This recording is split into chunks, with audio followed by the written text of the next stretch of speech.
पिछली वीडियो में जैसे हम पढ़ चुके हैं केमिकल बॉन्डिंग के बारे में, और हमने देखा कि जो भी एलिमेंट्स है पीरियोडिक टेबल में वो अपने नियरेस्ट नोबल गैस जैसा बनना चाहते हैं, और इसी की वजह से केमिकल बॉन्डिंग होती है। तो अगर केमिकल बॉन्डिंग की कॉज पूछी जाए तो क्या बताएंगे? Elements tend to acquire the nearest noble gas configuration to complete their octet और to complete their valence shell like the noble gases. ठीक है, मतलब अपने नोबल गैसेस जैसे ही उनको बनना है और अपना ऑक्टेट उनको कंप्लीट करना है, मीन्स कि उनका जो बैलेंस शेल है उसको सेटिस्फाइड करना है। ठीक है, यानी कि उसमें कम से कम 8 इलेक्ट्रॉन्स उसमें होने चाहिए।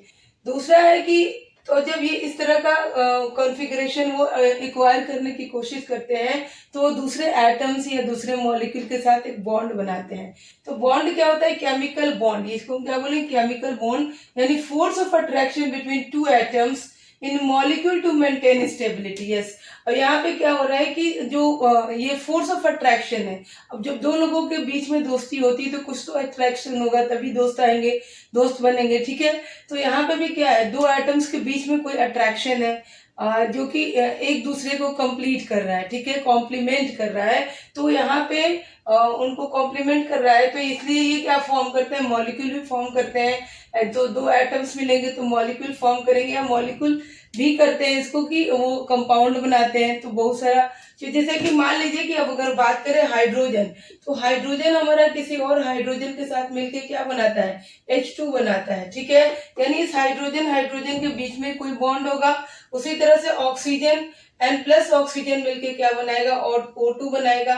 N3 बनता है इसी तरह से, और P4 बनता है इसी तरह से। तो और मान लीजिए कोई हम कंपाउंड ले लें, मान लीजिए हम H2O ले रहे हैं, तो आखिरकार हाइड्रोजन और ऑक्सीजन के बीच में कोई तो क्या होगा? रिलेशन है, बॉन्ड है। और क्यों है? क्योंकि इन दोनों एक दूसरे को क्या कर रहे हैं? अट्रैक्ट कर रहे हैं। अभी आगे देखेंगे कि कैसे ये एक दूसरे को अट्रैक्ट कर रहे हैं। तो ये जो केमिकल बॉन्ड है ये 3 तरह के होते हैं। ठीक है, तो ये 3 तरह के कौन कौन से होंगे? तो ये केमिकल बॉन्ड 3 तरह के होते हैं। पहला होता है हमारा इलेक्ट्रोवैलेंट बॉन्ड, इलेक्ट्रोवैलेंट बॉन्ड। ठीक है, इलेक्ट्रोवैलेंट बॉन्ड होता है। दूसरा होता है हमारा covalent bond, covalent bond. And तीसरा होता है हमारा कोऑर्डिनेट बॉन्ड, कोऑर्डिनेट बॉन्ड। ठीक है, ये 3 तरह के हमारे बॉन्ड बनते हैं। इसको अब हम देखेंगे कि ये 3 तरह के बॉन्ड होते क्या हैं। तो पहला हमारा था इलेक्ट्रोवैलेंट बॉन्ड, जिसको कि हम आयोनिक बॉन्ड भी कहते हैं। इसको हम आयोनिक बॉन्ड कहते हैं, और इसमें इलेक्ट्रॉन्स का ट्रांसफर होता है, यानी एक एटम से इलेक्ट्रॉन निकल के दूसरे एटम में जाता है। तो जो इलेक्ट्रॉन इनको निकालता है, ठीक है, जो निकालता है वो पॉजिटिवली चार्ज हो जाता है, और जो इनको गेन करता है वो निगेटिवली चार्ज हो जाता है। यानी कि यहाँ पे इलेक्ट्रॉन्स का ट्रांसफर होता है, लेन देन होता है। यहाँ पे कोवैलेंट बॉन्ड, यहाँ पे शेयरिंग होती है। यहाँ पे ट्रांसफर हो गया, यहाँ कोवैलेंट बॉन्ड में क्या होगा? शेयर करेंगे। लाइक दोनों लोग, जैसे स्कूल में कोई लंच लाया, किसी के पास पराठा ही है और किसी के पास सब्जी है, तो दोनों मिलके क्या करेंगे? शेयर कर लेते हैं। ठीक है, तो उसी तरह से यहाँ पे भी क्या हो रहा है? कोवैलेंट बॉन्ड है। इसमें दो एटम्स या दो मॉलिक्यूल्स मिलके आपस में शेयर करेंगे, कंपाउंड बनाएंगे या फिर मॉलिक्यूल्स बनाएंगे। ठीक है, कोऑर्डिनेट बॉन्ड, इसमें सिर्फ एक ही एटम जो होगा वो शेयर करता है। ठीक है, दूसरा वाला नहीं करता है। तो ये कोऑर्डिनेट बॉन्ड है, इसको हम सब एक एक करके समझेंगे और जानेंगे कि ये क्या होता है। तो इसके पहले हम ये देख लें कि आयन कैसे बनता है। तो जब इलेक्ट्रॉन लूज या गेन होता है, ठीक है, कोई अगर एटम है और किसी एटम में से हम इलेक्ट्रॉन को बाहर निकाल दें, अगर वो एटम इलेक्ट्रॉन लूज करता है तो वो आयन बनाएगा, या कोई एटम इलेक्ट्रॉन को गेन करता है तो भी वो क्या करेगा? आयन बनाएगा। यानी कि देना पॉजिटिव बनाएगा और लेना निगेटिव बनाएगा। जिसके पास इलेक्ट्रॉन अधिक होगा वो निगेटिव हो जाएगा, और कम होगा वो पॉजिटिव हो जाएगा। कैसे होगा? तो देखिए, अगर यहाँ पे हमने सोडियम लिया, ये था, हाँ, अगर हमने यहाँ पे सोडियम लिया और सोडियम से हमने एक इलेक्ट्रॉन निकाल दिया, तो ये हमारा क्या बन जाता है? ये सोडियम Na+ बन जाता है। ये आयोनाइज्ड हो जाता है, ये एक आयन बन गया।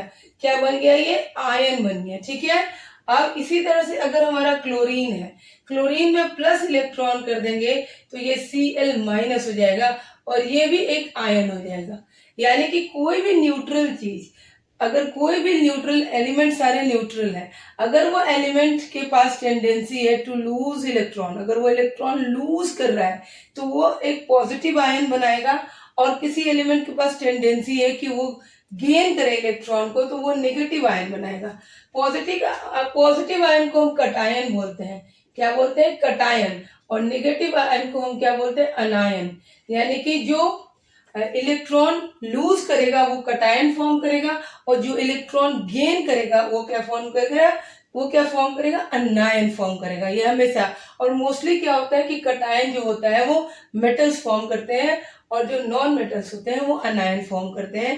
तो इसको हम अभी देखते हैं इलेक्ट्रोवैलेंट बॉन्ड पढ़ने में कि किस तरह से ये होता है। तो अगर कोई पूछेगी कि आयोनाइजेशन क्या होता है, तो ionization is the process of losing और गेनिंग द इलेक्ट्रॉन्स। ठीक है, तो जब भी लूज और गेन होगा इलेक्ट्रॉन्स का तो वो जो एलिमेंट है वो आयोनाइज्ड हो जाएगा, यानी वो चार्ज हो जाएगा, उसके ऊपर चार्ज आ जाएगा, या तो पॉजिटिव चार्ज आएगा या तो नेगेटिव चार्ज आएगा। पॉजिटिव चार्ज कब आएगा? जब इलेक्ट्रॉन हम लूज करेंगे। इलेक्ट्रॉन जब एलिमेंट लूज करेगा तो उसके पास पॉजिटिव चार्ज आएगा, और जब इलेक्ट्रॉन गेन करेगा तो उसके पास नेगेटिव चार्ज आएगा। और दोनों ही कंडीशन में जो एलिमेंट्स होगा वो आयोनाइज्ड हो जाएगा, मीन्स चार्ज हो जाएगा, भले वो पॉजिटिव और नेगेटिव हो, और they form cation and अनायन। I believe सबको एकदम अच्छे से यहाँ तक समझ में आ गई। तो चलिए अब हम स्टार्ट करेंगे इलेक्ट्रोवैलेंट बॉन्ड। इलेक्ट्रोवैलेंट बॉन्ड शुरू किया हमने। क्या शुरू किया? Electrovalent bond. इलेक्ट्रोवैलेंट बॉन्ड, या फिर हम इसको कहेंगे आयोनिक बॉन्ड। आयोनिक बॉन्ड, ठीक है। तो इसको हम आयोनिक बॉन्ड या इलेक्ट्रोवैलेंट बॉन्ड कहेंगे। ये क्या होता है कि इसमें देखिए, जब मेटालिक एलिमेंट्स होते हैं, कोई भी मेटल्स होते हैं, मोस्ट ऑफ द मेटल्स, तो metallic elements with valence electrons 1, 2 and 3, 1, 2 और 3 मेटालिक एलिमेंट लेंगे तो उनका जो वैलेंस इलेक्ट्रॉन होगा वो क्या होगा? 1, 2, 3 होगा। अगर 1, 2, 3 है तो वो क्या करेंगे? वो इलेक्ट्रॉन लूज करेंगे। क्या करेंगे? अगर वैलेंस शेल में 1 इलेक्ट्रॉन है तो वो लूज कर दे। It is easy to lose the electron rather than gaining. Yes, तो वो गेन नहीं कर पाएगा क्योंकि उसको 7 इलेक्ट्रॉन कौन देगा? कोई नहीं देगा। तो बेटर है कि 1 इलेक्ट्रॉन लूज कर दो। या फिर 2 है तो 2 भी वो लूज कर सकता है, और 3 है तो 3 भी लूज कर सकता है। सो इन कंडीशन में ये क्या फॉर्म करेगा? कटायन। यानी कि ये 1, 2, 3 वैलेंस शेल में इलेक्ट्रॉन्स है, या 1, 2, 3 वैलेंस इलेक्ट्रॉन है, तो वो फॉर्म क्या करेगा? कटायन। और ये किस में होगा? ये मेटेलिक एलिमेंट्स में होगा।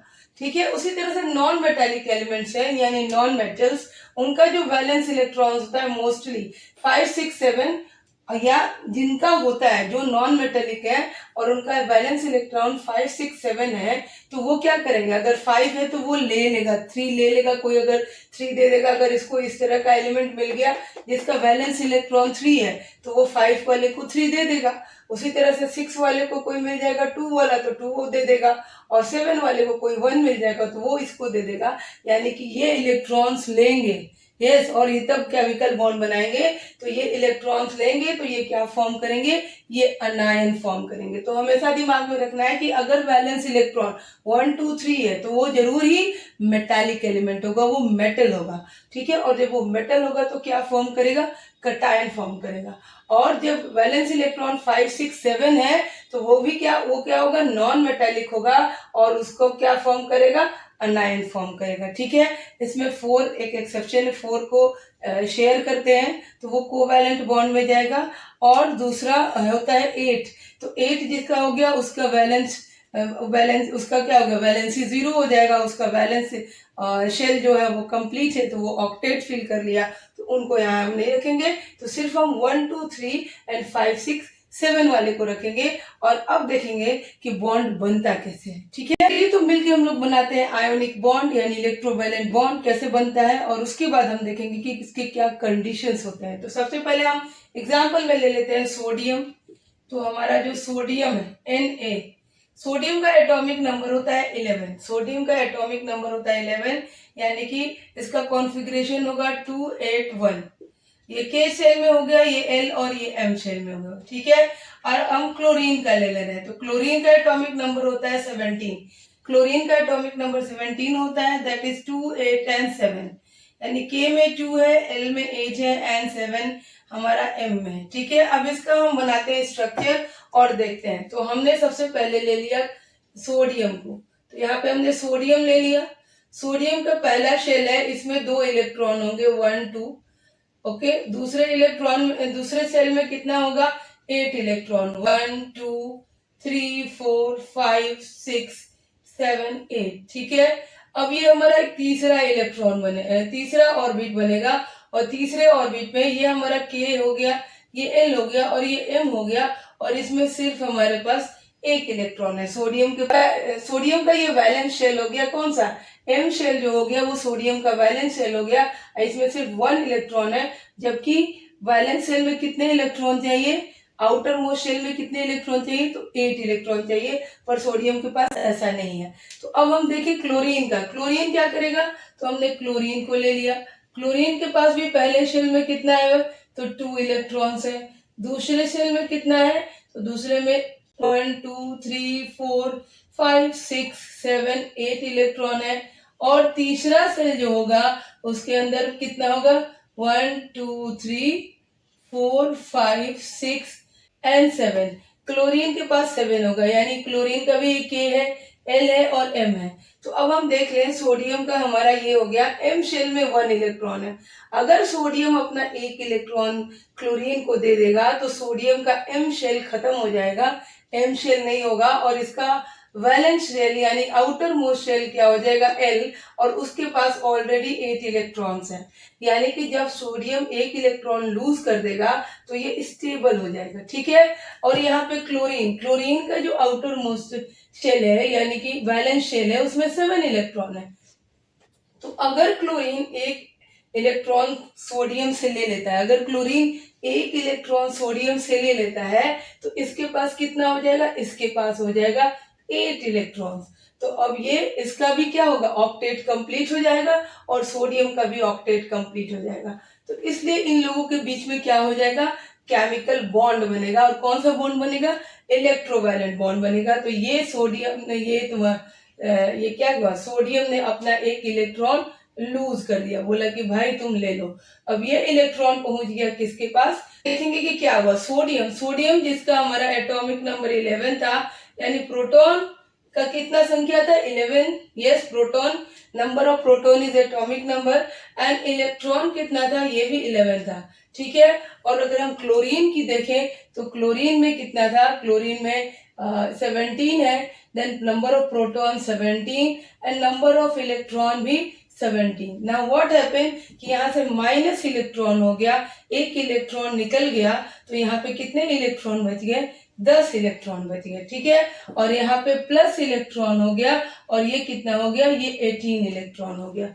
तो अब हम देख सकते हैं कि अनायन कटायन फॉर्म होगा, क्यों, क्योंकि यहाँ पे अब number of proton more than the number of electron. Number of proton क्या होगा, more than number of electron, और प्रोटॉन का पॉजिटिव चार्ज होता है और इलेक्ट्रॉन का नेगेटिव चार्ज होता है। ठीक है, इसी तरह से यहाँ पे हम देखेंगे कि number of electron is more than proton, और अगेन यहाँ पे माइनस है, यहाँ पे प्लस चार्ज होगा, तो अब यहाँ पे इलेक्ट्रॉन ज्यादा है, इसलिए ये क्या बनाएगा, ये Na प्लस बनाएगा, क्योंकि इसने इलेक्ट्रॉन लूज किया, और ये क्या बनाएगा, तो ये बनाएगा Cl माइनस। ठीक है, तो यहाँ पे हमारा एक क्या बन गया, कंपाउंड बन गया NaCl, माइनस है और ये प्लस है, जब एक एक है तो ये कैंसिल हो गया, तो हम क्या करेंगे, सिर्फ NaCl लिखेंगे विच इज द कंपाउंड। और ये कैसे फॉर्म हुआ, तो ये फॉर्म हुआ है एटॉमिक आयोनिक बॉन्ड से, इनके बीच में क्या बना, आयोनिक बॉन्ड बना, यानी कि इसको हम लिख सकते हैं Na और Cl के बीच में क्या बना, आयोनिक बॉन्ड बना, तो ये क्या बना रहा है, NaCl बना रहा है। आई बिलीव ये सबको एकदम अच्छे से समझ में आ गया। यहाँ पे आयोनिक बॉन्ड बना, क्यों इसको आयोनिक बोल रहे हैं, क्योंकि यहाँ पे जो एटम्स हैं वो क्या हो रहे हैं, आयोनाइज्ड हो रहे हैं, एक कटायन फॉर्म कर रहा है, यानी कि हमारा सोडियम क्या फॉर्म कर रहा है, कटायन फॉर्म कर रहा है, और हमारा क्लोरीन क्या फॉर्म कर रहा है, तो क्लोरीन हमारा अनायन फॉर्म कर रहा है। तो दोनों ही, एक लूज कर रहा है एक गेन कर रहा है, और ये फॉर्म कर रहे हैं कटायन एंड अनायन, और ये चार्ज हो रहे हैं यानी कि आयोनाइज्ड हो रहे हैं। तो हमारा मेटल मोस्टली क्या होता है, पॉजिटिव चार्ज होगा, और नॉन मेटल क्या होगा, निगेटिव, क्योंकि मेटल की टेंडेंसी है इलेक्ट्रॉन लूज करने की और नॉन मेटल की टेंडेंसी है इलेक्ट्रॉन गेन करने की। तो ये हमारा हो गया इलेक्ट्रोवैलेंट बॉन्ड। ये समझ में आ गया होगा कि ये कैसे बना है। इस पे कुछ और भी एग्जाम्पल हम करेंगे, पर वो नेक्स्ट वीडियो में करेंगे, और ये भी जानेंगे कि इलेक्ट्रोवैलेंट बॉन्ड बनता क्यों है। ठीक है, अभी तो हम समझ गए कि उसके वैलेंस शेल में इतने इलेक्ट्रॉन होते हैं।